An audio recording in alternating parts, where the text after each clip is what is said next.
आज हम बैठे हुए हैं मुजफ्फर रहमानी साहब के पास, जिनका रहमानी फर्म है, और इनसे पूछते हैं कि दरदोजी के जो कारीगर परेशान कहलाए जाते हैं, तो उसका कारण क्या है मुजफ्फर भाई?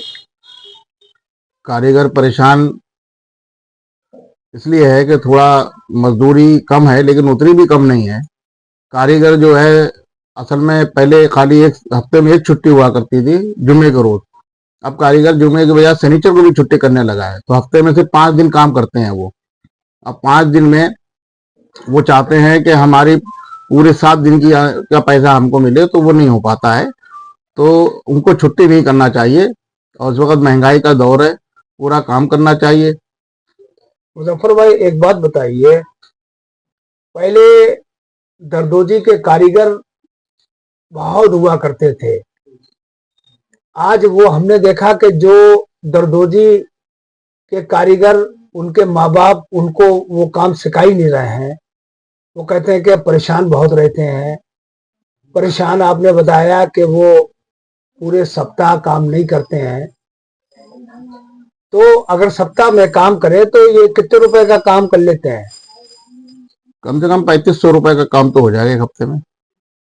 तो 3500 रुपए से तो खर्चा चल सकता है। बिल्कुल चल सकता है। लेकिन हमने देखा मुजफ्फर भाई कि जो दरदोजी का काम पहले चला करता था, अब वो उसमें बहुत कमी आ गई है। जी, ऐसा क्यों? क्योंकि उसकी वजह ये है कि जरदोजी दिन पे दिन काम महंगा होता जा रहा है, और मटेरियल भी महंगा होता जा रहा है। और उसके साथ साथ कंपटीशन के दौर में मार्केट में जो मशीन वर्क आ गया है सूरत का, खास करके सूरत में लोगों ने मशीन वर्क के लिए मशीन वर्क काम करना शुरू कर दिया है। लहंगों पे भी करने लगे हैं, वो साड़ियों पे तो कर ही रहे थे, अब लहंगों पे भी करने लगे हैं। तो इस वजह से उनका मशीन का बना हुआ काम जो है, जरदोजी की बनिस्बत जो हाथ से बना होता है उसके बनिस्बत सस्ता पड़ता है, काफी फर्क होता है। अगर उनका पीस जो मान लो 5,000 का आता है, और हम वैसे ही पीस अगर जरदोजी का हाथ से बनाएंगे तो 50,000 का बैठेगा। तो इतनी डिफरेंस है। नहीं, तो क्वालिटी में भी तो फर्क है। जो जो समझदार लोग हैं जो वो रियल पसंद करते हैं, और सस्ते के मारे आप सूरत को कह सकते हो, लेकिन अब सूरत भी बहुत बहुत महंगा बना रही है। जी, लेकिन जो अच्छे रॉयल ग्राहक हैं, जो अच्छी क्वालिटी चाहते हैं, जिनको जरदोजी की पहचान है, वो जरदोजी का ही खरीदते हैं, भले महंगा हो। क्योंकि महंगा वही खरीदेगा जिसके पास पैसा है, जो अमीर लोग हैं। अब अमीर तक ही रह गया है फर्रुखाबाद की जरदोजी का काम। अब जो मिडिल क्लास के लोग हैं, तो उनको तो मतलब रेंज के हिसाब से सूरत का ही माल पकड़ना पड़ता है। लेकिन एक बात फिर मैं आपसे पूछना चाहूंगा कि ऐसा क्या हो कि जिसमें दरदोजी के कारीगर बढ़े, क्योंकि आगे चल के तो जो लोग कर रहे हैं वो फिर कारीगर मिलना ही मुश्किल हो जाएगा। जरदोजी के कारीगर बढ़ेंगे तो जितना भी कारीगर बढ़ाने के लिए, अगर हम कारीगर की नफरी बढ़ाते हैं, कारीगर का पैसा बढ़ाते हैं, तो कारीगर तो बढ़ेंगे, लेकिन उसके साथ काम और कम हो जाएगा, क्योंकि कंपटीशन के दौरान हम लोग और पिछड़ जाएंगे। अभी जो हमारा सूरत से मुकाबला है, जहां पर हम इतना पीछे, सूरत के मुकाबले रेट में हम बहुत पीछे हैं, तो और ज्यादा पीछे हो जाएंगे। जितनी मजदूरी बढ़ती जाएगी उतना काम हमारा नीचे आता जाएगा। हमने ये देखा कि फर्रुखाबाद का नाम दरदोजी के नाम से जाना जाता है, जी, और बड़ा पुराना ये काम फर्रुखाबाद का है, जी, बहुत पुराना। जो ऐतिहासिक कहा जा सकता है, जी, और उसमें कमी आ रही है।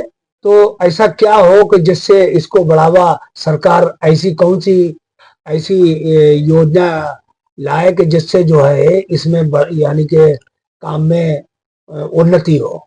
गवर्नमेंट योजनाएं तो बहुत लाती है। अभी ओडीओपी में लिया है फर्रुखाबाद में जरदोजी को, लेकिन ओडीओपी से कोई फायदा नहीं दिखा है। अगर वो कारीगर को और जो छोटे दुकानदार काम बनाने वाले हैं उनको फ्री ब्याज पे अगर पैसा दे, लोन दें, तो उससे आगे निकल सकते हैं। तो छोटे जरदोजी व्यापारियों को अगर ब्याज पे, कम ब्याज पे पैसा मिलेगा, और आसानी से पैसा मिलेगा, तो वो अपने प्रोडक्शन कर सकते हैं, तो हम लोग मार्केट में काम बढ़ा सकते हैं। दूसरी चीज ये है कि अगर फर्रुखाबाद में जरदोजी का एक क्लस्टर बन जाता है और एक मार्केट बन जाती है यहाँ पर, तो उससे हमारे बाहर की पार्टियां या व्यापारी आना शुरू हो जाएंगे। जिससे कि फर्रुखाबाद में एक बार काम को बढ़ाया जा सकता है। बहुत अच्छी बात है, आपने बहुत अच्छी बात बताई। हम लोगों की सबकी ख्वाहिश यही है कि फर्रुखाबाद में किस तरह से इस काम को बढ़ाया जाए। और अब हम कारखाने में किसी टाइम जाके आपको बताएंगे कि कारीगर का क्या कहना है दुकानदार के बारे में। जी। जय हिंद, जय भारत।